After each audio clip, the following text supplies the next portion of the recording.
اسی سلسلے میں آج جو ہے ہم اشعار نمبر 18 ان عبارتوں اشعار میں سے یہ آخری اشعار ہے، یہ ہم پڑھیں گے۔ تو اس کے لیے پہلے آپ اپنی اردو قواعد الانشاء کی کتاب کا پیج نمبر جو ہے وہ 118 کھولیں گے۔ اردو قواعد الانشاء کی کتاب کا پیج نمبر 118۔ تو یہ ہمارے پاس عبارت نمبر 18 ہے۔ پہلے میں یہ جو اشعار ہیں یہ میں ریڈ کروں گا، اس کے بعد ہم اس کے فردن جو ہے وہ سوالوں کے جواب جو ہے وہ مکمل کریں گے۔ پہلے شعر دیکھیں، عالم پہ جو آئی ہے رنگ اپنا بکھیرتی، ہاتھوں سے مشک اڑاتی ہے عنبر بکھیرتی۔ عالم دنیا، جہان اور مشک، عنبر خوشبو کو کہا جاتا ہے۔ دنیا پہ سلطنت کا تیری دیکھ کر حشم، حشم کا مطلب ہوتا ہے خدمتگار، نوکر۔ کھاتا ہے دن بھی رفتاروں بھری رات کی قسم، روئے زمین پہ جل رہے ہیں، جل رہے تیرے چراغ ہیں، اور آسمان پہ کھلتے ستاروں کے باغ ہیں۔ بجلی ہنسے تو رخ تیرا زندہ بہار ہے، شبنم کو موتیوں کا دیا تو نے ہار ہے۔ سب تجھ کو لیتے آنکھوں پہ ہیں بلکہ جان پر، پورا ہے تیرا حکم پر آدھے جہان پر۔ تو یہ اشعار جو ہے یہ ہم نے ریڈ کیے تو ہمیں اس سے اندازہ ہوا کہ یہ چاندنی کے حوالے سے لکھے گئے ہیں، چاندنی کے حوالے سے۔ اب ہم آتے ہیں ان کے سوالوں کے جوابوں کی طرف۔ پہلا سوال دیکھیں، عبارت کا عنوان۔ تو اس کا عبارت کا عنوان جو ہے موضوع وہ چاندنی ہی ہم لکھیں گے۔ پہلا سوال دیکھیں، اشعار کا عنوان چاندنی۔ سوال نمبر 2 دیکھیں، اشعار میں کس چیز کی کیفیت بیان کی گئی ہے؟ جواب ہے، اشعار میں چاند کی کیفیت کو مختلف انداز میں بیان کیا گیا ہے۔ سوال نمبر 3، دن تاروں بھری رات کی قسم کیوں کھاتا ہے؟ چاندنی، جواب ہے، چاندنی کے خوبصورت پھیلاؤ کو دیکھ کر دن تاروں بھری رات کی قسم کھا کر اس کی عظمت کو تسلیم کرتا ہے، یعنی کہ مانتا ہے اسے۔ سوال نمبر 4 ہے، روئے زمین پہ جل رہے ہیں، جل رہے تیرے چراغ ہیں، چراغ سے کیا مراد ہے؟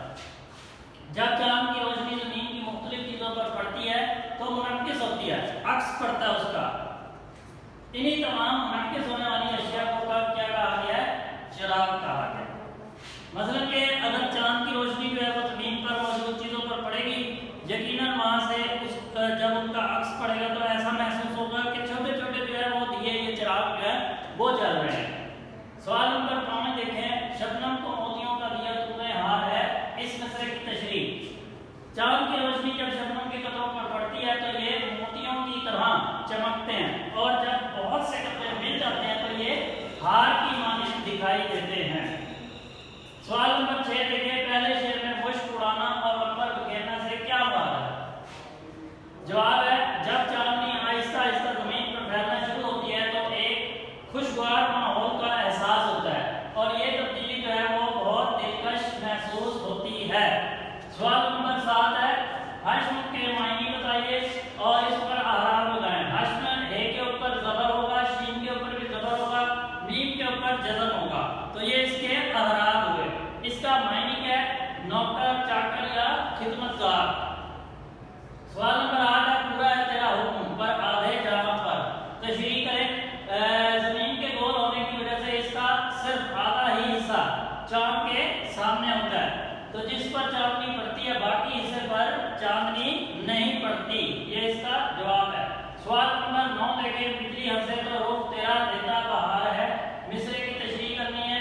جواب ہے، جب بجلی چمکتی ہے تو چاندنی اور بھی بھری معلوم ہوتی ہے، یعنی شاعر کے بطور اس کے چہرے پر بہار آ جاتی ہے۔ سوال نمبر 10 ہے، سب تجھ کو لیتے آنکھوں پہ ہے بلکہ جان پر، مصرعے کی تشریح کرنی ہے۔ جواب ہے، چاندنی کو ہر شخص پسند کرتا ہے، یعنی کہ چاند کی چاندنی کو ہر شخص پسند کرتا ہے اور دل سے اس کی قدر بھی کرتا ہے۔